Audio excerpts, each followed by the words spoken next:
பிதா சுதன் பரிசுத்த ஆவியின் பெயராலே ஆமேன். ஆண்டவர் உங்களோடு இருப்பாராக, உம் ஆன்மாவோடும் இருப்பாராக. யோசுவா புத்தகத்தில் இருந்து வாசகம்.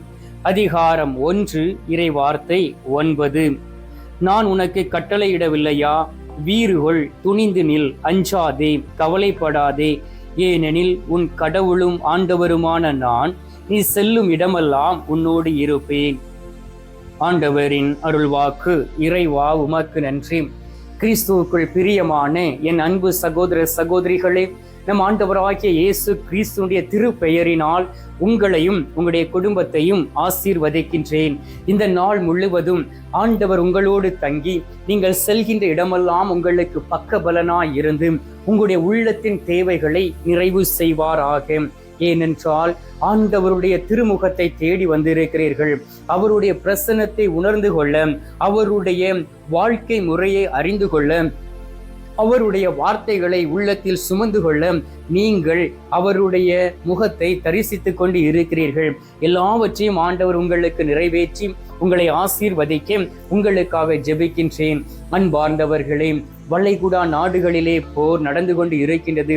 நீங்கள் நிகழ்ச்சிகளிலும் நியூஸ்களிலும் இதை பார்த்து கொண்டு இருக்கிறீர்கள். அன்பார்ந்தவர்களே, இந்த போர் முடிவுக்கு வரும்படியாகவும் இந்த போர் அனைத்தையும் என் ஆண்டவர் முடிவு பெற செய்யும்படியாகவும் ஒவ்வொரு நாளும் நீங்கள் கருத்தாய் ஜெபமாலை சொல்லி ஜெபிக்கும்படியாக உங்களுக்காகவும் உங்களுடைய குடும்பத்திற்காகவும் நான் ஜெபிக்கின்றேன். நீங்களும் ஜெபித்து ஒவ்வொரு நாட்டையும் தாங்கிக் கொள்ளுங்கள்.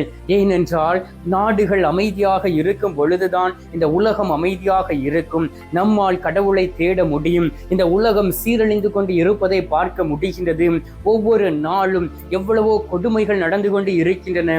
பழைய காலத்து சோதோம் கோமராவை போல இந்த உலகம் மாறிவிட்டது. அன்பார்ந்தவர்களே, கருத்தாய் ஜெபித்து நம்முடைய ஆத்துமாவை நாம் தூய்மைப்படுத்திக் கொள்வோம். ஆண்டவர் வரக்கூடிய நேரம் சமீபமாக இருக்கின்றது. அந்த நாட்களிலே உண்டு குடித்து கொண்டு பெருமையோடும் உலகபூர்வமான வாழ்க்கையும் வாழ்ந்து கொண்டு இருக்கிறவர்களுக்கு ஐயோ கேடு என்பதை நாம் புரிந்து கொள்ள வேண்டும். அன்பார்ந்தவர்களே, உங்களுக்கு தெரியும், நான் இருக்கக்கூடிய பங்கு தளத்திலே சில வேலைப்பாடுகள் நடந்து கொண்டு இருக்கின்றன. அநேக பேர் உதவி செய்து கொண்டு இருக்கிறீர்கள். நீங்கள் உதவி செய்ய வேண்டுமே என்றால் என்னை தொடர்பு கொள்ளுங்கள், அல்லது வாட்ஸ்அப்பிலே மெசேஜ் அனுப்புங்கள். நான் உங்களோடு தொடர்பு கொண்டு பேசுகின்றேன் எவ்வாறு உதவி செய்ய வேண்டும் என்று சொல்லி.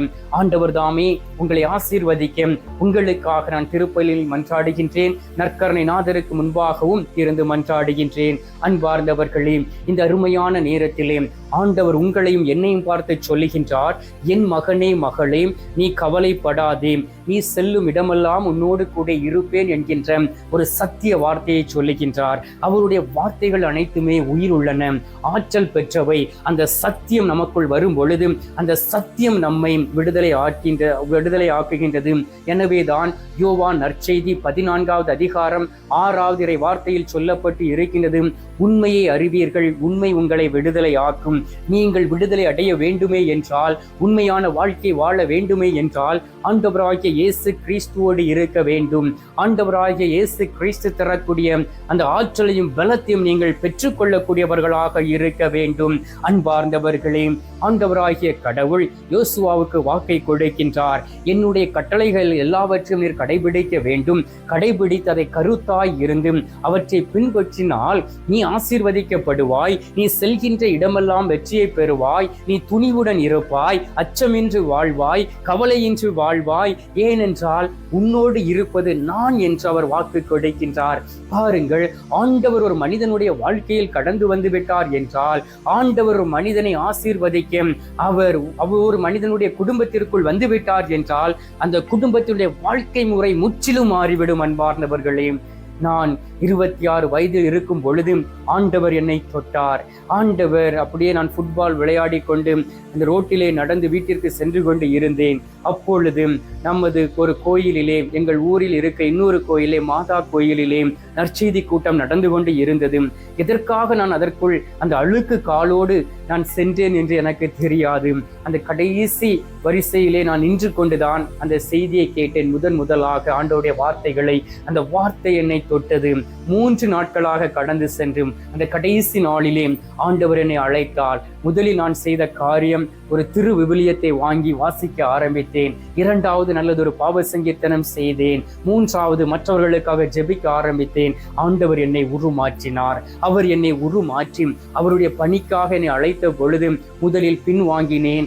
இரண்டாவதாக ஆண்டவருடைய அழைப்பை ஏற்று இந்த நாளிலே ஒரு குருவானவராக இருக்கின்றேன். உங்களுக்கு தெரியும், நான் ஒரே ஒரு மகன்தான் என்னுடைய தாய்க்கு. என்னுடைய 2 வயதில் என்னுடைய தகப்பன் மரித்து போனார். என்னுடைய தாயினுடைய அரவணைப்பில் வாழ்ந்தவன், கஷ்டங்கள் துன்பங்களை சந்தித்தவன். ஆனாலும் ஆண்டவர் இந்த நாள் வரை, இந்த நிமிடம் வரை என்னை கரையில் விழாதபடி என்னை பாதுகாத்து கொண்டு இருக்கின்றார். எவ்வளவோ அனுபவங்கள், எவ்வளவோ அவமானங்கள், கஷ்டங்கள், துயரங்களை இந்த 12 வருட குருத்துவ வாழ்க்கையிலே சுமந்து இருக்கின்றேன். அன்பார்ந்தவர்களே, ஆண்டவர் என்னோடு கூட இருப்பதே, அவருடைய அடைக்கலத்துக்குள் நான் வரும் பொழுதும், செல்கின்ற இடமெல்லாம் எனக்கு வெற்றியை கொடுத்ததையும், துணிந்து நிற்கும் பொழுதும் என்னுடைய மேல் அதிகாரிகளுடைய நடுவிலே நடந்து செல்லக்கூடிய பலத்தையும் ஞானத்தையும் கொடுத்திருப்பதை என்னால் உணர்ந்து கொள்ள முடிகின்றது. உங்களையும் ஆண்டவர் அதே போல் ஆசீர்வதிக்க வேண்டும். உங்களுடைய ஆசீர்வாதம் வித்தியாசமானதாக இருக்கலாம், ஆனால் நமது கடவுள் ஒருவர். அவர் நீங்கள் செல்கின்ற இடமெல்லாம் கூட இருப்பார். கவலைப்படாதீர்கள். உங்களுடைய கவலைகள் எல்லாவற்றையும் ஆண்டவரிடம் விட்டுவிடுங்கள் என்றும் திருப்பாடல்கள் 55வது அதிகாரம் 22வது வார்த்தையில் சொல்லப்பட்டு இருக்கின்றது. ஏனென்றால் கடவுள் உங்கள் மீது கவலையை கொண்டு இருக்கின்றார். 1 பேதுரு 5:7 வாசித்து பாருங்கள். உங்களுடைய கவலையெல்லாம் ஆண்டவரிடம் விட்டுவிடுங்கள் என்றும். ஏனென்றால் நாம் பெறக்கூடிய கவலைகள் எல்லாவற்றையும் ஆண்டவரிடம் விட்டுவிட்டால் அவர் நம்மை பலப்படுத்துவார். இல்லை, நான் ஆண்டவரிடம் சொல்ல மாட்டேன், எதையும் நானே சுமந்து கொள்வேன், எனக்கு வில் பவர் இருக்கின்றது, எனக்கு பலன் இருக்கிறது என்று போனால் நாம் எளிதாக வீழ்ந்து போய்விடுவோம் சாத்தானுடைய கரத்திலே. அதிலிருந்து பாதுகாக்கத்தான் ஆண்டவராகிய இயேசு கிறிஸ்து இந்த உலகத்தில் கடந்து வந்து கல்வாரி சிலுவையில் இந்த கெத்செமனி தோட்டத்தில் இருந்து அந்த கொல்கத்தா என்று சொல்லக்கூடிய அந்த மலையிலே அவர் அங்கே அடிக்கப்படும் பொழுது சிலுவையிலே நமக்காக மன்னிப்பை பெற்றுக் கொடுத்தார். அன்பார்ந்தவர்களே, திருவெளிப்பாடு 2:9 சொல்லப்பட்டு இருக்கின்றது, உன் துன்பங்களையும் ஏழ்மையும் நான் அறிவேன் என்று. ஏழ்மையோடு இருக்கிறீர்களா? கடன் பட்டு விட்டீர்களாம்? கஷ்டத்தோடு வாழ்ந்து கொண்டு இருக்கிறீர்களாம்? குழந்தை பாக்கியம் இல்லையாம்? திருமண தடையாம்? திருமண வாழ்க்கையில் பிளவாம்? ஆண்டவர் சொல்லுகின்றார், உன் துன்பத்தையும் கவலையும் நான் அறிவேன், உன்னுடைய ஏழ்மையும் நான் அறிவேன். இப்பொழுது நீ என்னிடம் திரும்பி வா, நான் உனக்கு ஆற்றலை தருவேன் என்று சொல்லுகின்றார். எத்தனை பேர் உண்மையிலே ஆண்டவர் சொல்லக்கூடிய வார்த்தைகளுக்கு கீழ்ப்படிய போகிறீர்கள்? யோசுவா ஆண்டவருடைய வார்த்தைக்கு கீழ்ப்படிந்த பொழுதுதான் அவர் சொன்னார், கடைசியிலே அந்த வாக்களிக்கப்பட்ட நாட்டுக்குள் கடந்து போன பிறகு நானும் என் வீட்டாரும் ஆண்டவருக்கு மட்டுமே பணி செய்வோம் என்று வாக்கு கொடுத்தார். அதே போல் நீங்கள் வாக்கு கொடுக்க முடியுமா? அன்பார்ந்தவர்களே, நானும் என் வீட்டாரும் ஆண்டவருக்கு மட்டுமே பணி செய்வோம் என்று உங்களால் ஆண்டவரை நோக்கி சொல்ல முடியுமா? இப்பொழுது எப்படி நீங்கள் சொன்னீர்கள் என்றால் உண்மையிலே கடவுள் உங்களோடு கூட இருப்பதை நீங்கள் அறிந்து கொள்ள முடியும். ஆண்டவர் எப்படி பலப்படுத்துவாராம் தெரியுமா? எஸ்ஐயா 41:10 இந்த வார்த்தை தான் என்னுடைய அழைப்பின் போது ஆண்டவர் எனக்கு கொடுத்தார். அஞ்சாதே, நான் உன்னுடன் இருக்கின்றேன், கலங்காதே, நான் உனக்கு கடவுள், நான் உனக்கு வலிமை அளிப்பேன், உதவி செய்வேன், என் நீதியின் வழக்கரத்தினால் நான் உன்னை தாங்குவேன் என்று எனக்கு வாக்கு கொடுத்து இந்நாள் வரை என்னை நடத்தி கொண்டு இருக்கின்றார். உங்களுக்கும் ஆண்டவர் சத்தியத்தை கொடுத்திருக்கின்றார். உங்களுக்கும் ஆண்டவர் வார்த்தைகளை கொடுத்திருக்கின்றார். அந்த வார்த்தை என்ன என்பதை நீங்கள் அறிந்து புரிந்து கொண்டு கடவுளுக்கு தொண்டு செய்ய, கடவுளுக்கு பணி செய்யக்கூடிய பிள்ளைகளாக மாறுங்கள். கடவுள் உங்களை பலப்படுத்துவார், உற்சாகத்தின் ஆவியை கொடுப்பார், பலவீனங்களை எடுத்து மாற்றுவார், உங்களோடு கூட இருப்பார். இந்த நாளிலும் கூட நீங்கள் எப்படி இருக்க வேண்டும் என்பதை அவரிடம் கேளுங்கள். அவர் உங்களுக்கு எல்லாவற்றையும் பெற்றுக் கொடுப்பார். ஆண்டவர் கொடுத்த அந்த ஒரே ஒரு வாழ்க்கையை அவருக்காக பயன்படுத்தும். இதுவரை உலகபூர்வமாய் வாழ்ந்திருக்கலாம், குடும்பத்திற்காக வாழ்ந்திருக்கலாம். மீதியுள்ள நாட்களை கடவுளுக்காக, இயேசுவுக்காக செலவிடுங்கள். உங்களுடைய பிள்ளைகளும் குடும்பமும் ஆசீர்வதிக்கப்பட்டவர்களாக இருக்கும். எனவே கவலைப்படாதீர்கள். நீங்கள் செல்லும் இடமெல்லாம் ஆண்டவர் உங்களுக்கு பக்கபலனாயிருப்பார். கண்களை மூடி சில மணி துளிகள் என்னோடு இணைந்து உயிருள்ள தெய்வத்திடம் மன்றாடுவீர்களா? நாம் இப்பொழுது மன்றாடலாம்.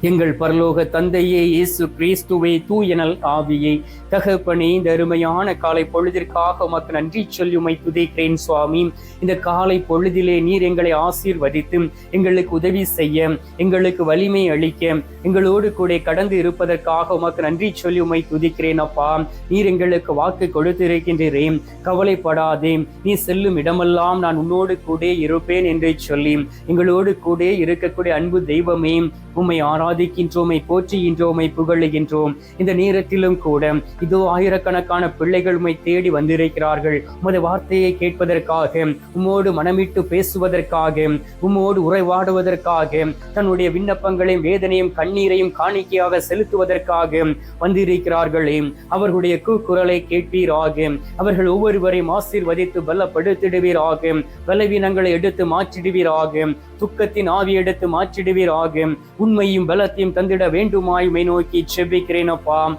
கருணை மிகு தெய்வமே, உமது கருணையும் இரக்கமும் பெரியது.